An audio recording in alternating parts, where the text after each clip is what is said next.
오늘의 정치권 이슈를 권혁기 전 청와대 춘추관장, 이상일 전 새누리당 의원과 함께 짚어보겠습니다.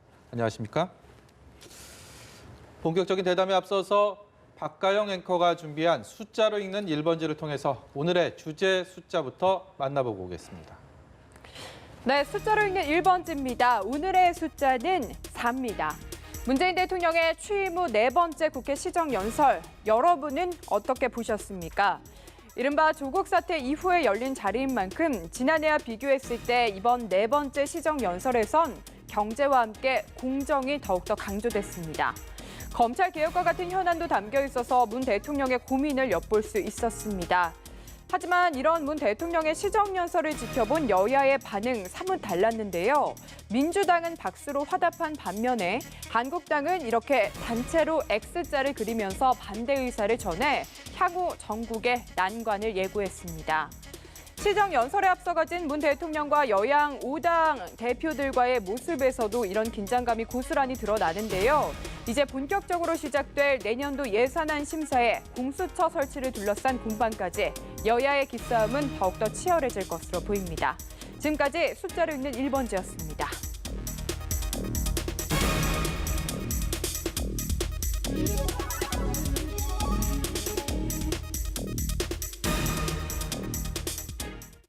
저희가 외국의 정상들이 의회나 국회에서 연설을 할 때 여야 또는 상하원 의원들이 이렇게 기립박수로 환대하고 퇴장할 때도 기립박수로 보내는 그런 모습들 많이 봐왔습니다. 시청자 여러분들도 그 부분 익숙하실 텐데요.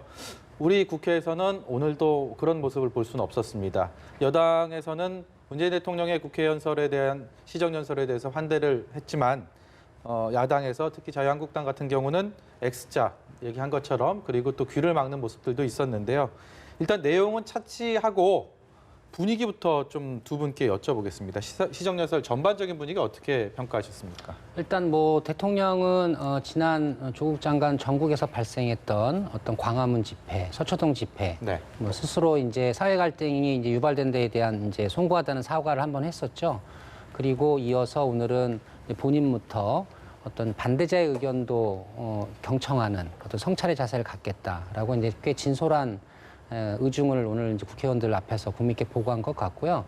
한국당은 이제 공수처 설치에 대한 필요성과 또 공정에 대한 개혁을 대통령이 이야기할 때 말씀하신 것처럼 뭐 X표로 의사표시를 한다거나 또 뭐 조국 외치면서 대통령에게 약간 항의성 반응을 보였는데 한국당만 여전히 조국 장관 그 정국에서 머물러 있고 싶은 뭐 그런 느낌을 저는 오늘 좀 받았습니다.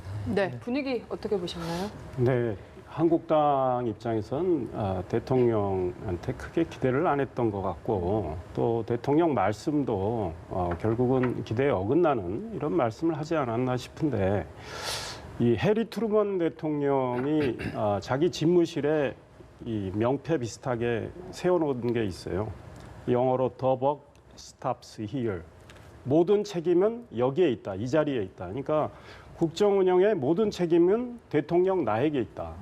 이런 맥락에서 국정 운영을 그분이 하려고 노력을 했는데 우리 대통령도 그런 어떤 책임윤리, 책임감 이런 걸 진솔하게 국민들 앞에서 나타냈다면 한국당이 박수 안 칠 이유가 없다. 그러니까 지금 오늘 공정을 여러 차례 말씀하시고 강조를 했습니다. 대통령 스스로 공정과 반칙. 그러니까 공정을 위해서 노력을 했고 반칙과 불공정을 없애기 위해서 노력했다. 이런 취지의 말씀을 하셨지만 국민들이 정말 그게 과연 그렇게 했느냐 네. 묻고 싶은 거죠. 왜냐하면 조국 전 법무부 장관 사례에서 보듯이 과거 같으면 그 정도의 의혹이 나오면 어떤 대통령도 다 미리 자진 사퇴 또는 지명 처리로 정리를 했는데 끝까지 장관 임명을 강행을 해서 결국은 길거리에 우리 국민들이 다 나오도록 했던 거에 대한 대통령의 어떤 책임의식 그로 인해서 국력이 소모되고 국민이 분열된 데에 대한 대통령의 어떤 반성, 사과 이런 건 전혀 없이 남이야기 하듯이 공정을 이야기하니까 와닿지 않는 거죠. 그다음에 경제 문제도 처음에는 저성장, 양극화, 일자리, 우리 사회 이런 문제를 해결하기 위해서 재정이 역할해야 된다고 이야기하셔놓고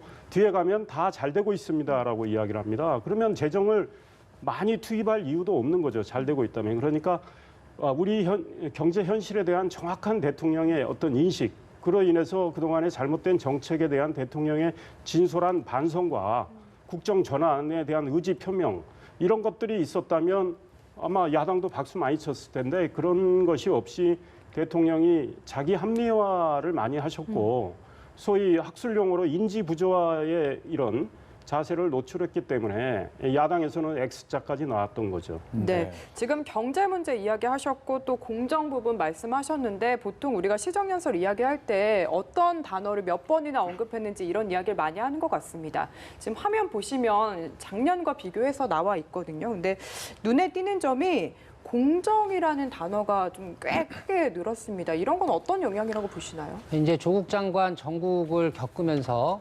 대통령이 그때 표출됐던 서초동의 민심, 광화문의 민심에 대한 인식이 오늘 좀 소상하게 시정연설에 담겨 있었다고 저는 해석을 합니다. 네.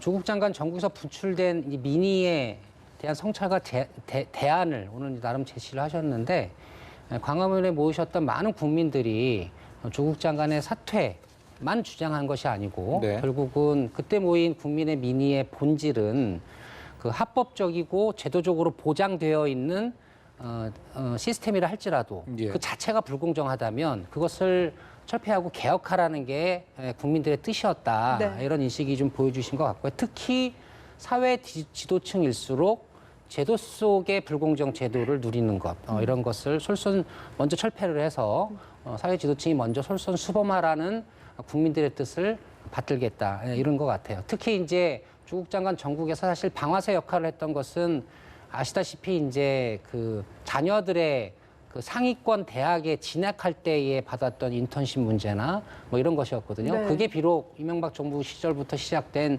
합법적인 제도라고 할지라도 지금 시대의 국민들 눈에는 불공정하다라고 느끼고 있다면 교육 기회의 불공정성, 부만 세습되는 게 아니라 교육의 기회까지도 세습되는 이 사회 제도의 문제도 과감하게 국민의 눈높이에 맞춰서 개혁을 하겠다. 이런 입장을 오늘 강하게 이야기하셨습니다. 그래서 공정의 키워드가 과거에 비해서 많이 부각됐던 이유는 대통령 나름대로 네. 조국 장관 사태를 겪으면서 느꼈던 민의에 대한 그것을 대통령으로서 어떻게 정책적으로 대안을 제시할 것이냐 이 부분에 이제 치중했기 때문에 공정 키워드가 많이 나왔던 것 같습니다. 지난해에는 검찰이란 표현이 거의 없었는데요. 저희 뭐 집계상으로도 이렇게 두드러진 모습을 보이지 않았는데 올해는 10차례나 또 등장했습니다. 또 때가 때인 만큼 검찰 개혁이 그만큼 화두인 만큼 대통령도 거기에 대한 어느 정도의 뭐 여러 가지 강조점을 뒀다, 방점을 찍었다 이렇게 볼 수가 있을까요? 그러니까 검찰 개혁은 지난해도 중요하고 올해도 중요한 거죠. 그런데 지난해는 왜 강조를 안 하다가 올해 유독이 그렇게 강조를 하는 겁니까? 조국 장관 때문인데 그로 인해서 이 정부가 말하는 공정과 정의가 이게 가짜고 허구구나. 아니 조국 장관을 일찍 정리했으면 그런 말이 안 나왔죠. 그런데 그렇게 감싸고 결국 임명을 강행하니까 내 편에서는 무슨 일을 해도 다 오케이가 되는구나. 상대편에 대해서는 그렇게 가혹하게 수사를 하고 네. 심지어는 목숨을 스스로 끊은 사람들까지 발생을 했는데 고위공직진의 4분이 목숨을 끊었습니다. 모멸감을 이기지 못해서. 그때 검찰개혁을 이 정부가 이야기했습니까? 이 정권에서 벌어진 일인데. 서초동에 정권 지지자들이 몰려가서 검찰개혁하라고 했습니까? 안 했죠. 그러니 검찰개혁 그때는 소위 특수부 검사들을 훨씬 늘려가지고 소위 지나치게 수사를 하도록 해서 그런 극단적인 일이 발생했죠. 대통령 한 말씀도 안 했어요. 검찰개혁 이야기도 하지 않았습니다. 이제 와서 조국 장관 문제가 드러나고 민심이 나빠지고 하니까 그거를 돌리기 위해서 검찰개혁 이야기를 꺼내는 거고 한편으로는 검찰을 압박하기 위해서 꺼낸 거 아니겠습니까? 대통령이 직접 검찰개혁 방안을 내놓으라고 이야기까지 하고요. 아니 조국 장관 와서 짧게 장관하면서 검찰 수사 관행에 대해서 몇 가지 발표를 했죠. 그리고 나서 물러났는데 윤석열 검찰이 스스로 발표한 거 거의 그대로 답습한 것인데 그 관행의 문제는 언제든 할 수 있었어요. 금방 할 수 있는 걸 왜 2년 한 4, 5개월 동안 하지 않고 이제 와서 이러는 겁니까? 그렇기 때문에 현 정부가 말하는 공정이 정말 불편부당한 공정인가 네. 이런 문제 제기가 일어나는 거죠. 네. 그래서 검찰개혁은 당연히 해야 되죠. 네. 그런데 제가 이 자리에서도 강조를 했지만 검찰개혁의 본질이 뭡니까? 권력이 검찰을 압박하면 안 되는 거죠. 검찰이 권력의 눈치를 보면 안 되는 거죠. 검찰이 어떤 범죄에 대해서도 특히 살아있는 범죄에 대해서도 성역 없이 권력의 눈치를 보지 않고 수사할 수 있도록 놔두는 것이 검찰개혁의 본질입니다. 그렇다면 정치적 중립성을 검찰이 누릴 수 있도록 해야 되고 수사의 독립성을 확보할 수 있도록 해줘야 돼요. 근데 이 정부가 말하는 검찰개혁은 오히려 그 반대로 가고 있으니까 야당이 반대하고 있는 거죠. 지금 그동안에 검찰에 대해서 여당이 고발한다 하면서 압박한 거, 대통령이 개혁안 내라고 한 것도 압박한 거, 조국 장관 인사를 통해서 통제하겠다고 하고 이게 어떻게 검찰의 중립성과 독립성을 확보하는 겁니까? 네. 그러니까 공수처를 100개를 만들어도 대통령 영향에서 자유롭지 못하다면 그 공수처가 대통령 충견 역할밖에 더 하겠습니까? 그래서 검찰개혁의 본질은 어떤 수사기관도 권력의 눈치를 보지 않고 정치적 중립성을 최대한 누리면서 수사의 모든 독립성을 확보하면서 철저히 수사하는 거. 이게 검찰개혁의 본질입니다. 이거를 제대로 현 정부가 한다면 야당도 반대할 이유가 없는데 현재는 반대 방향으로 가고 있으니까 반대하고 있다. 이런 생각입니다. 네, 오늘 황교안 대표가 자유한국당 대표가 문 대통령이 시정연설하기 전에 여야 지도부 환담에서는 대통령에게 조국 전 장관이 사퇴하게 해주신 부분에 대해서 아주 잘하신 것이다. 뭐 이런 표현을 썼거든요. 그리고 시정연설 후에 의원총회에서는 한마디로 절망적인 연설이었다. 고집불통 대통령이라는 사실만 확인했다. 좀 표현의 수위가 조금 다릅니다. 어떤 것이 좀 본심에 가깝다고 봐야 대통령이 될까요? 일단 공수처 설치를 제3 이제 국회에 강하게 당부를 했기 때문에 뭐 지금 한국당 당론과 다르다 보니까 아마 황교안 대표가 그런 비판적인 입장을 사후에 낸 것 같은데요. 네. 일단 뭐 한국당도 공수처 설치 등 검찰 개혁에 대해서는 할 말이 없습니다. 왜냐하면 일상적으로는 항상 검찰 개혁 하겠다고 맞장구를 쳐왔었죠. 예. 막상 입법화 하려고 하면 저렇게 이제 오만 핑계를 대서 반대하는 입장입니다. 바른미래당의 유승민 대표도 대통령 후보 시절에 지금 패스트트랙에 올라가 있는 법안과 거의 유사한 검찰 개혁안을 대선 공약으로 내세웠어요. 예.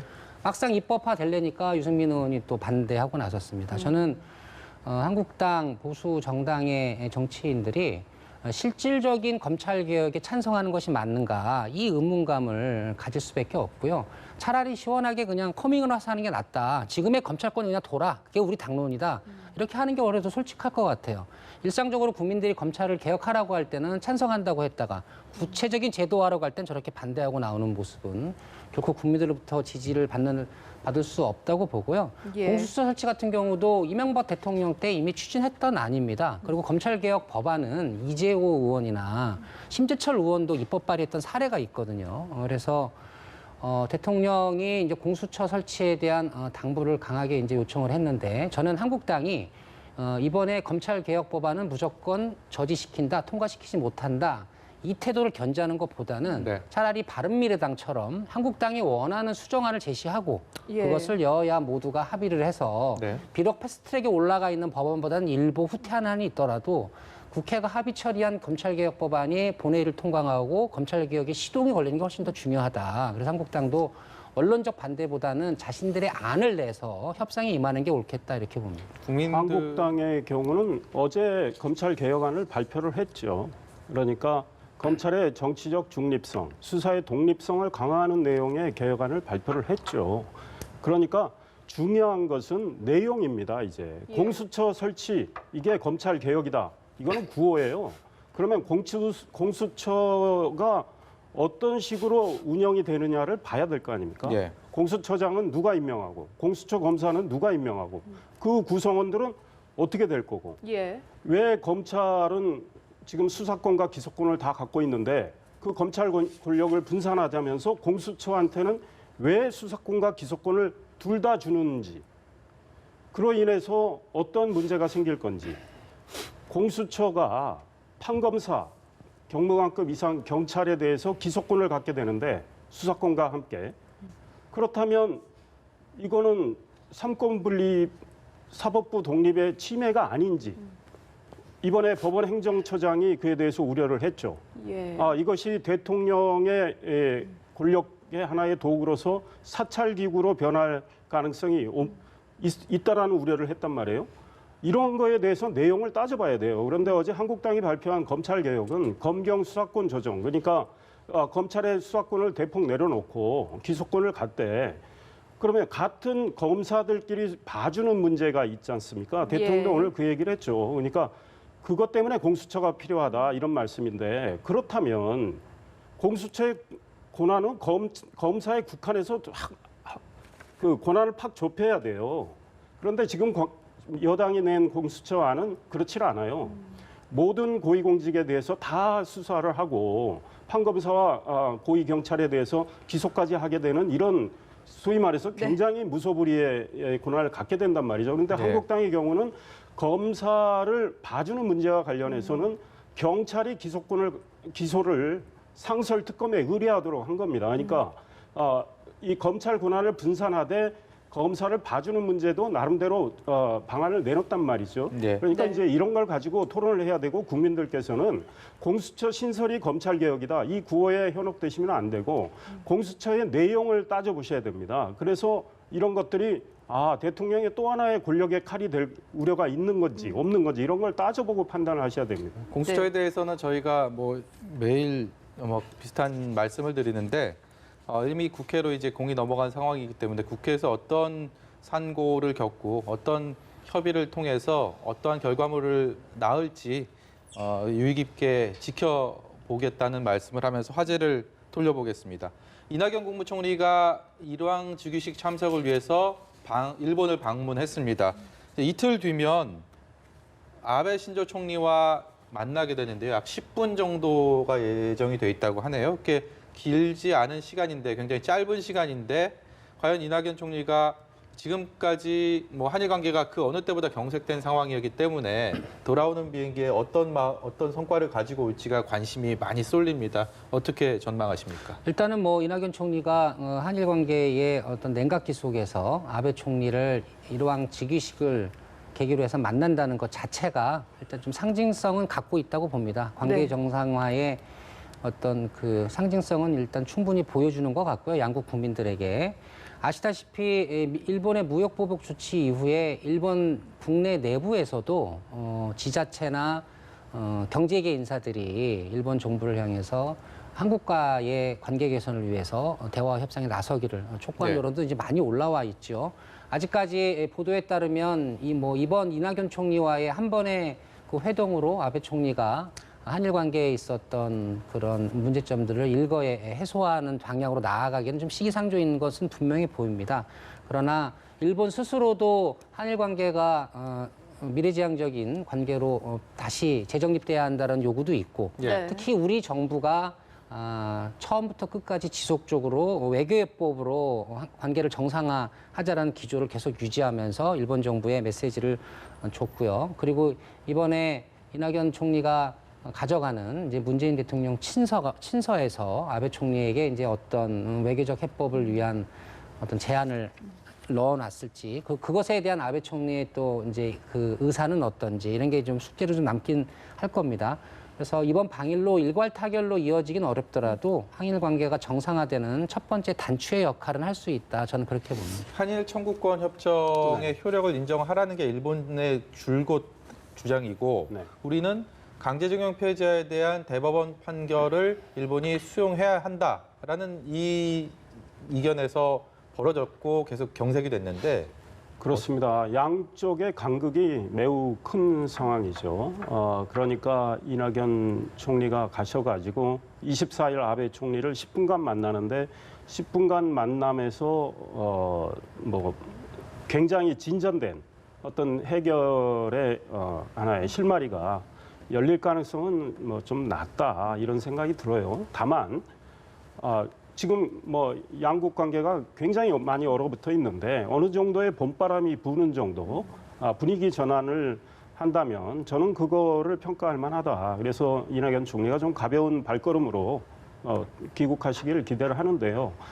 지켜는 봐야 되겠지만 우리와 일본의 이미 말씀하신 대로 생각이 너무 다르기 때문에 이걸 어떻게 좁혀가느냐. 그런데 이제 저는 개인적으로 그런 생각입니다. 그러니까 우리 한일 협정의 그 내용, 그거를 노무현 정부 때 이미 한번 검토를 했지 않습니까? 예. 그래서 노무현 정부 때 어떤 일이 있었냐면 7만 2천 명의 강제징용 피해자에 대해서 우리 정부 예산으로 1인당 아마 6,100만 원쯤 위로금을 준 적이 있습니다. 그거는 우리 정부가 책임을 지겠다라는 의미란 말이에요. 그러니까 그 협정문의 정신을 반영해서 일본한테 그걸 요구하지 않고 우리가 책임지겠다 이런 정신으로 했단 말이죠. 그렇다면 저는 거기서 해법을 찾는 게 좋지 않을까 이런 생각이 드는데 현 정부에서 어떤 생각을 하는지는 모르겠습니다. 근데 이제 일본은 만약에 그렇다면 일본도 생각이 달라지겠죠. 일본이 과거의 문제를 가지고 이렇게 경제 보복을 한 거는 매우 치졸한 거지 않습니까?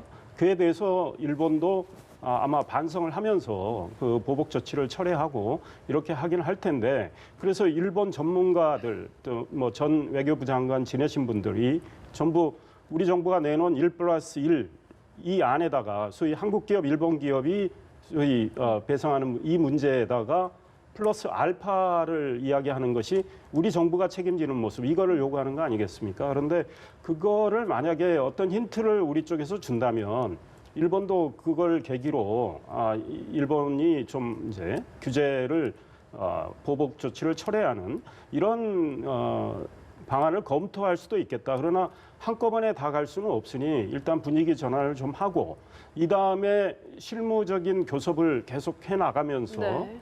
11월에 태국에서도 아세안 플러스 3 예, 한중일 정상회담이 있으니까 그때 뭐 한일 양국 대통령이 정상회담을 해서 마무리 지을 수도 있고 좀 더 시간이 걸린다면 에이펙에서 뭐 할 수도 있고 좌우간 제 생각에서는 11월 23일 소위 한일 군사정보 교류협정 지소미아가 이 만료가 되는데 그게 정말 완전히 폐기되고 나서 한일 간에 다시 이걸 복원하려면 굉장히 어려울 것 같아요. 네. 그러니까 그 전에 어떤 해법을 도출하는 게 현명한 일이 아닐까 이런 생각을. 네, 어쨌든 현재 얼어붙은 분위기를 조금이나마 바꾸면 그것만으로도 성공이다. 두 분 다 여기서는 의견이 일치하시는 것 같고요. 마지막 주제 짚어보도록 하겠습니다. 지금 조 전 장관 일가 자산 관리인이죠. 김경록 씨를 두고서 유시민 이사장과 JTBC 사이에서 좀 진실 공방이 일었고 결국에는 본인이 착각했다. 유시민 이사장이 이렇게 밝히면서 좀 일단락이 됐는데 지금 보면은 조국 장관 사태 이후에 유시민 이사장이 계속해서 좀 언론도 비판하고 검찰도 비판하고 구설에 그러면서 많이 오르고 이런 행보를 보이고 있거든요. 우선 이런 거에 대해서는 좀 어떻게 평가하십니까? 일단 뭐 유시민 이사장은 아시다시피 이제 민주당 당원은 아니시죠. 그리고 이제 정계 복귀하지 않겠다라고 이제 국민들에게 약속을 하면서 이제 진보 진영의 대변자 역할을 자처했습니다. 그래서 이제 유튜브 방송이라는 좀 독특한 구조의 방송을 하시면서 이제 그 역할을 하시는 건데 뭐 특정 언론에 대한 문제점 지적을 하면서 이제 두 번의 실수가 연달아 나왔죠.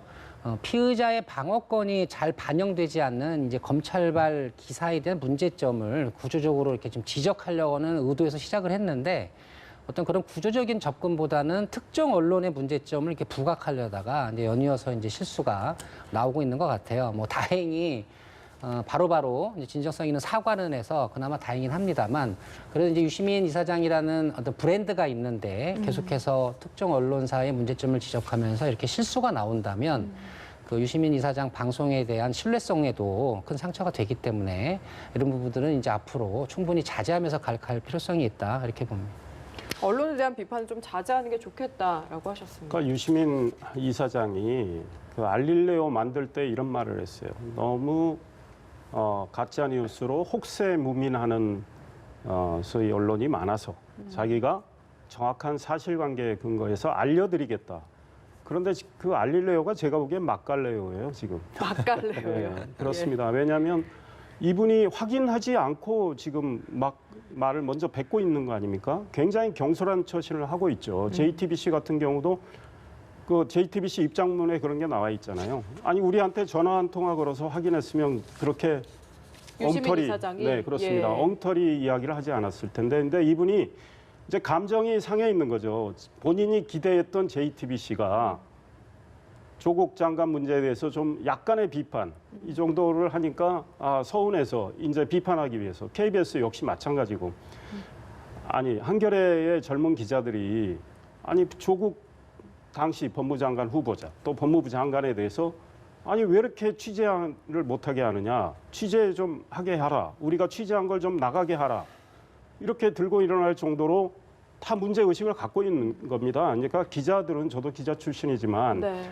어떤 사안에 대해서 어떤 사람에 대해서 그 사람이 우리가 생각하는 어떤 한편의 범주에 들어있느냐 안 들어있느냐를 떠나서 설사 한편의 범주에 들어있다 하더라도 정말 많은 문제가 나온다면 어떻게 그거를 취재를 안 하고 기사를 안 씁니까? 네. 근데 유시민 이사장은 오로지 내 편은 무조건 보호한다.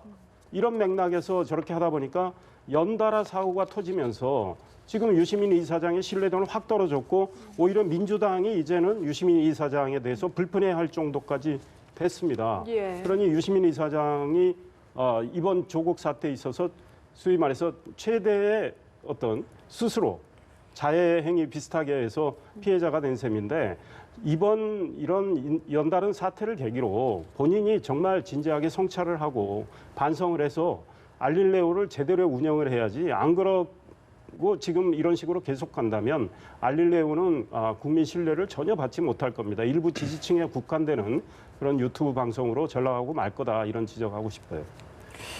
유시민 이사장 같은 경우는 뭐 권혁기관장께서도 민주당원도 아니다라고 이제 딱 말의 서두에 이렇게 규정을 하셨음에도 불구하고 여권에서는 계속 이런 구설에 휘말리는 것 자체가 이렇게 거리감을 두고만 볼 수는 없는 상황으로 전개가 되는 것 같아요. 좀 곤혹스러운 부분들이 꽤 있을 것 같은데요.